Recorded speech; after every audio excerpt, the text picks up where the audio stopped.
are talking The Sandman. This is a 2017 made-for-TV movie by the Sci-Fi Channel, and this was made as part of their 31 Days of Halloween. Written and directed by Peter Sullivan. The story here focuses on this young girl with psychic powers. Now the interesting thing here, she's not just like a Carrie rip-off, she actually has this kind of manifestation that appears whenever she feels threatened or afraid.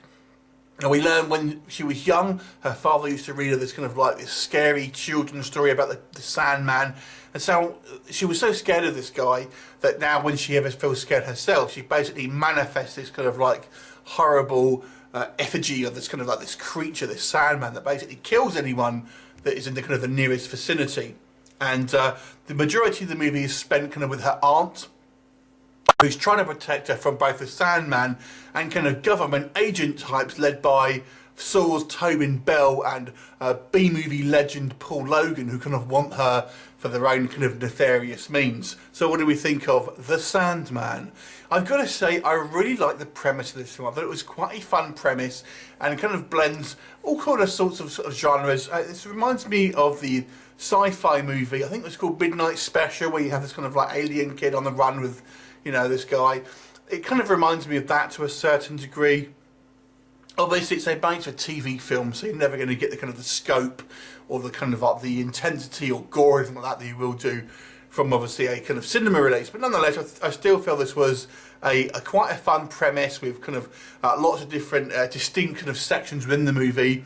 Obviously when we're finding out about the kind of the actual Sandman itself and with these kind of government labs and stuff like that, there's kind of, you know, a fair amount of kind of twists and turns within the actual plot itself, and it kind of goes at a fair old pace. So that was all quite good.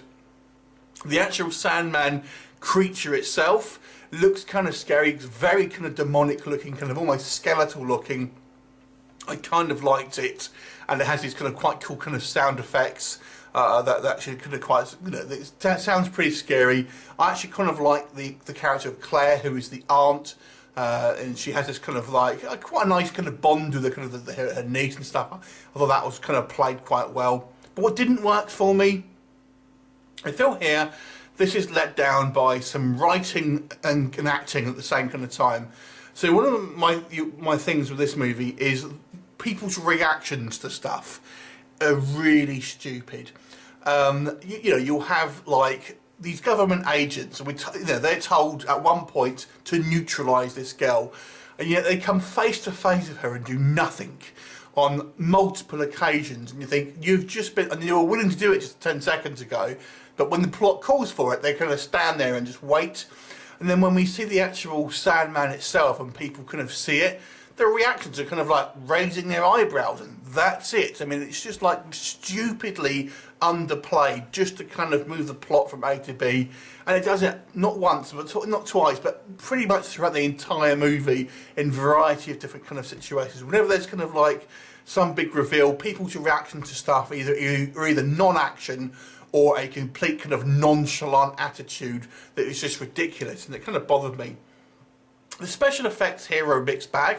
I like the actual creature effects, which is kind of a prosthetic man in a suit, but some of the kind of the sand whipping effects with CGI, and again, it doesn't kind of quite go because people are meant to be looking at it and they're kind of looking in the wrong places, so it's kind of been rendered incorrectly and stuff like that. Plus, there is a ridiculous effect shot towards the end of the movie. Actually, with the kind of the final victim, I've got to say, I think it is, yeah, the final victim is pretty dumb, to be honest with you.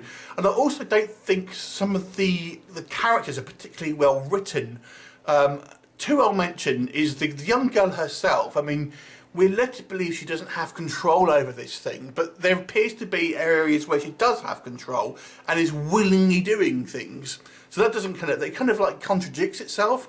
And the same thing with the Sandman itself. We're led to believe this Sandman is a complete manifestation of this young girl, and is just that. It's just a kind of manifestation of her psychic power, and is not a kind of sentient creature in its own right. But then towards the end of the movie, it seems to have its own intelligence and its own agenda, and seems to want to harm this girl. but we don't know why or what its actual end game is. So I didn't really understand the kind of the motivation of it or what it was actually supposed to be at the end of the day. So all in all, I feel this movie, although it's kind of fun, it really isn't very intelligent, if I'm completely honest.